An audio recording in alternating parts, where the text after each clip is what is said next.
દેખો ભાઈ, જો તમને બી કેમ છું, મિનિમમ વેતન ધારો જે લઘુત્તમ વેતન ધારો છે ને પહેલા દિવસે હવે મહિનો થાય એનો બી લાગુ પડે, પણ જે લોકોએ 32 વર્ષ કર્યા તો એનું તો ઇન્ક્રીમેન્ટ તો આપો, પગાર વધારો તો આપો।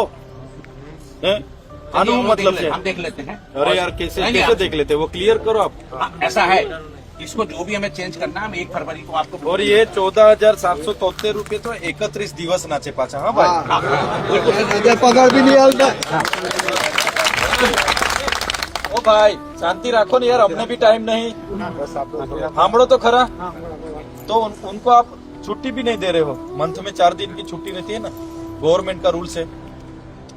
सर ऐसा है, ये 26 दिन की हमको ड्यूटी देनी है, हम 26 दिन की ड्यूटी देने को तैयार हैं। मिनिमम वेजेस के हिसाब से आपका 4 दिन की जो तनख्वाह होती है वो इसमें इंक्लूडेड है। मिनिमम वेजेस तो वो ओवर टाइम में होता है, उनका डबल पे करना पड़ता है। हम ओवर टाइम में करा ही नहीं रहे कोई काम सर।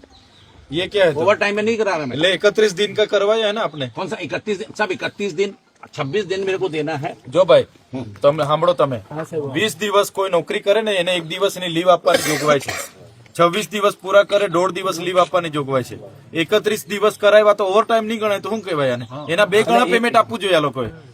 તમે કામ કેટલા દિવસ કરાયું છે? 31 દિવસ બધાને કરાવ્યા છે।